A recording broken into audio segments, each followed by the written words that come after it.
What's up, guys? Welcome to the Steve Bizzogany Show. Today we are going to be going over imposter syndrome and how much it sucks and how much I have to deal with it on a regular basis in my own life. And then we'll talk about, the problems and some, maybe tell some stories about it. And then we're going to talk about, obviously, some solutions to overcoming it because, like I said, imposter syndrome sucks. So we want to get over this stupid thing. So, basically what it is, for those of you who don't know what imposter syndrome is, or if you've never heard of it before, it's basically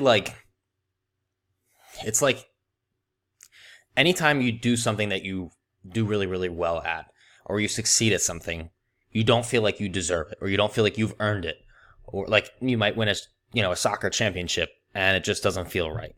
Or you might do, for me, maybe you might get like Rookie of the Year in Berkshire Hathaway's, at Berkshire Hathaway, and you're like, it just doesn't, it's okay, great, no big deal. And it's not like, you don't feel like you've earned it, like you're some kind of imposter and that someone's going to find you out, or you're going to get found out somehow. So, that's basically what it is. And it kind of, what it does is it robs you of your passion. It kills your drive. Because it's like, why do these things, in life to succeed if you're not going to, be able to enjoy them? So it really kills you. And I mean, it happens to a lot of people. I mean, this is not an uncommon thing. I mean, Tom Hanks is obviously everybody knows he is, voice of, Woody from Toy Story, and a smattering of other things that Tom Hanks has been, responsible for. Obviously a very accomplished actor here, in Hollywood. So, he suffers from it too. He doesn't think that a lot of the things that he does, he just doesn't feel like it's, that he deserves a lot of the stuff. And that sucks. And it happens to everybody. I think, don't quote me on this one, I think Lady Gaga might suffer from it as well, I believe. So yeah, I mean, this is a common thing among people who are successful. So, for me, I couldn't take a compliment. One of the things, like, I just sucked. And I still kind of struggle with it. I'm sure a lot of people can struggle with this, but you give me a compliment, I'm like, okay, yeah, no, that's not the big deal. Or you tell me, oh, Steve, you're like one of the most creative and like amazing realtors out there. It's like, not really. It's like, oh, hey, thanks, and like it just makes me feel uncomfortable, and I'm like, this is weird. Like, don't say that. But like when you insult me, I'm like, cool, great, thanks. Like it's funny that there's definitely something up when you can take an insult better than you can take a compliment. That's a problem. So, and that's for me, that's one of the things I struggled with, is I couldn't take a compliment. I just, honestly, everything that I succeeded at in my life, I always felt like, not always, but a lot of the times, I felt like it was just lucky. Like, I just got lucky. Like, with my real estate career, like, this whole Rookie of the Year thing, like, I was just like, I just got lucky. I was just in the right place at the right time. Or, the first time I sold a house that was over $500,000, like I had a house under contract for $690, and I was just like, my broker at the time, he was like, dude, that's awesome. You've only been doing this for like 4 months and you got a $690,000 sale under contract already. I'm like, yeah, I'm in right place, right time. I basically just undermining my own success, which sucks because that, like I said, it kills your passion, and you're taking away credit that you deserve, and obviously it's not going to make you feel good. So, and anything that makes you feel like crap is not something we want to keep continuing to do. But on the bright side, there are solutions to this. And I've gotten some great advice from people that I've personally spoken to, people from advice that I've read on the internet, things like that. So, let's see what my show notes here has to say. All right. So like for me, when I talk to, I used to have a coach, and he used to tell me, he said, Steve, you are like the Energizer Bunny, and you just can work for like hours on end and never take a break, never come up for air. And for me, like, I was just like, okay, cool. Like, is that a good thing? And he was like, yeah, it's a good thing, but it can compromise, family time and things like that. And it can create some imposter syndrome. And then it came back. I'm like, what is this imposter syndrome thing? And he broke it down. And then it's like, oh, that's the thing that's been robbing me of my joy these last couple of years. And then what I learned was, for me, because I'm the Energizer Bunny and I can keep going forever and ever and ever and never stop, it takes the joy out of the happy times and the pain out of the bad times. So for me, it's a double-edged sword. Like, okay, when that $690,000 sale that I told you about, well, right before I got that under contract, I made an offer for $650, and I didn't get it, and I was freaking crushed. I was like, ugh. I was like, oh my God, what am I going to do? That was such a big sale. I missed the opportunity. And then a week later, obviously, I got that sale. But it's because of that ability for me to just keep moving on and never sit on one thing and just keep moving and keep working. I didn't dwell on that failure for too long. And because, obviously if I did, I would have dwelt and negative momentum would have taken over, and that would have been the end of it. Now is for now that here's where the double-edged sword comes in. 1 week later, I get this off-market deal, 6.9. Yo, Steve, I heard your buyer wanted that $650,000 house. I made an offer. I heard they were a good buyer. I'm about to list something similar to that. Want to get you in there first before someone else buys this home before I list it. I'm like, okay, great. I call my buyers up. They're like, sounds great. It's a perfect neighborhood. They go in, they love it. They make the offer. We get it under contract, full price. Great, fantastic. Everybody's happy.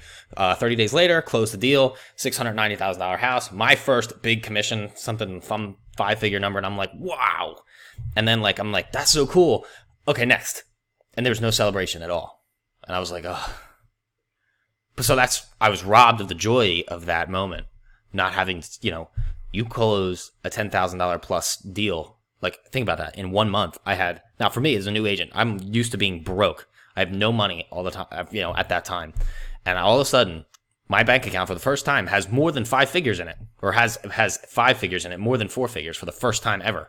I'm like, and I did nothing to celebrate that. I didn't go grab a beer, didn't celebrate with my girlfriend at the time, my wife now, but I didn't do anything.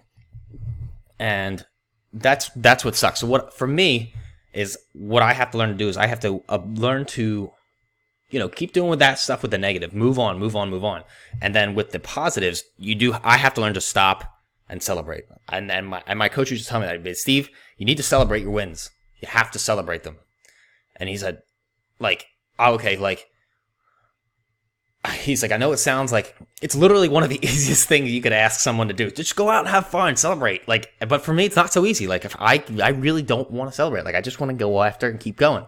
But I can't do that because that's when the imposter syndrome creeps back in. And that's when I start to lose the joy in my life, when I don't celebrate the wins.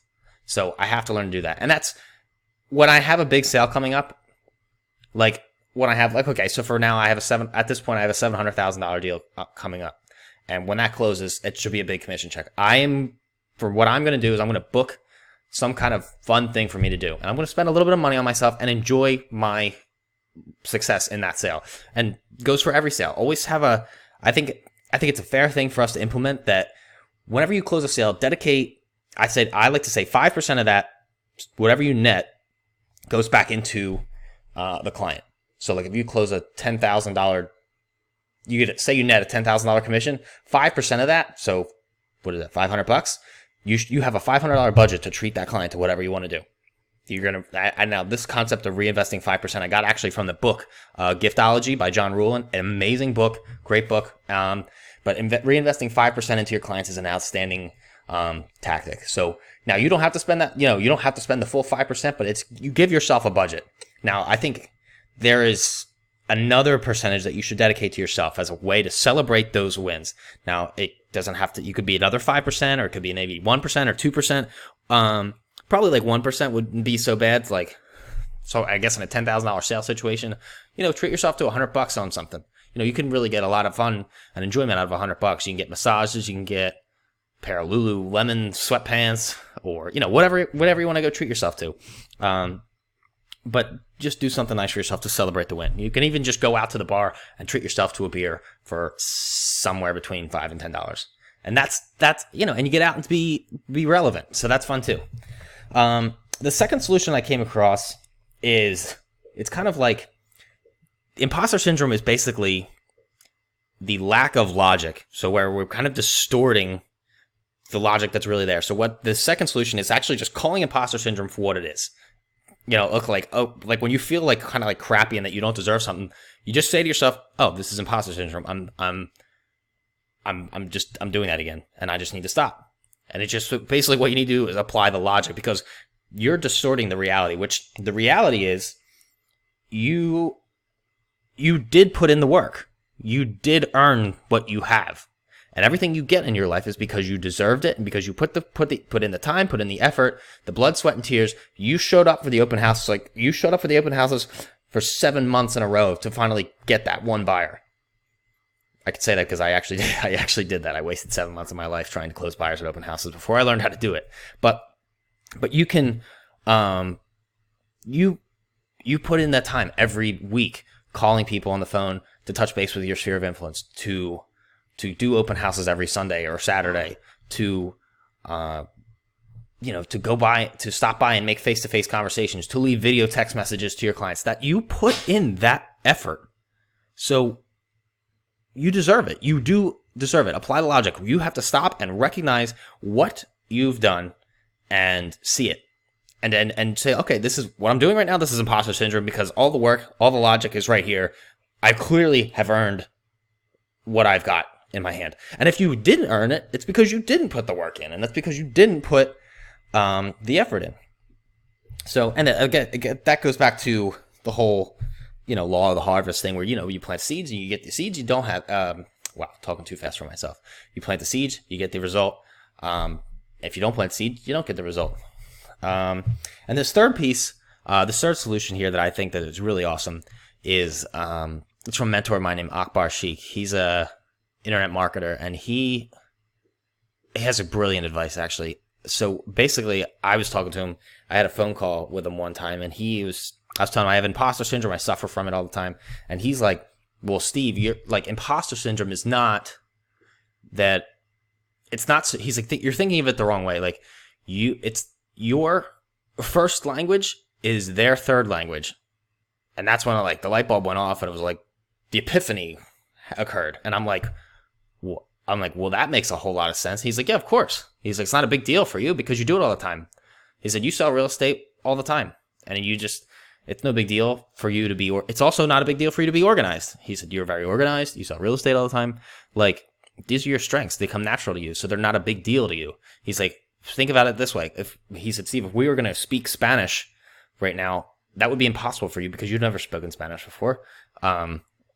That would be like your second or third language, and like you'd really, really struggle with that. But like someone who grew up speaking Spanish, it's like they're like, dude, Steve, what's your problem? Like, it's just Spanish. So, and that goes for everything in life. So like to give you an example, other than that, for me, when I was in high school, we had these things called, to make the soccer team, the varsity soccer team, you had to do these things called the elements. There was 10 elements. 2 of them were juggling related. I had to be able to juggle a soccer ball on my feet for 150 times on my feet, and I had to be able to juggle a soccer ball 75 times on my head. Now, at the time, it was impossible for me. It was my third language. I was like, I remember as a freshman, they told me that's what I need to do to make the team. I was like, there's no way I'm going to be able to do that. And then when freshman, I couldn't play freshman soccer in my sophomore year, so I actually had to try out for the varsity team. And I was like, all right, well, if I'm going to do this, I'm going to go for all of it. So let's get the varsity team here. So I started practicing this with my ball, and I got, now I can do 150 juggles on my feet like it's no big deal, and 75 on my head with practically my eyes closed. But what happens is that I made my third language my first language, and now today, so that, like, people will be like, oh my God, you could juggle that much? I'm like, yeah, it's not a big deal now. It's like, because it's my first language now. And now for you as a real estate agent, it's your first language. Working hard is your first language. Putting in the effort and not sleeping and working 100 hours a week for yourself and your business, it's your first language. Now that may sound foreign to people in corporate America who are like doing the 9 to 5, they're doing the 40 hours a week, and you come in and say, oh yeah, I work 100 hours a week and I'm freaking full of life. And it's like, what? Wow, where's this guy coming from? So, the advice here is just acknowledge that your third language, or their third language, is your first language. And when it comes to acknowledging your own abilities, it's because you do this naturally. It's your gift. You recognize your gift and roll with it. So yeah, that's pretty much my little spiel here. My 15 minutes on imposter syndrome. So I hope you guys enjoyed that. Hope you got some value out of that. And I will see you guys on tomorrow's episode.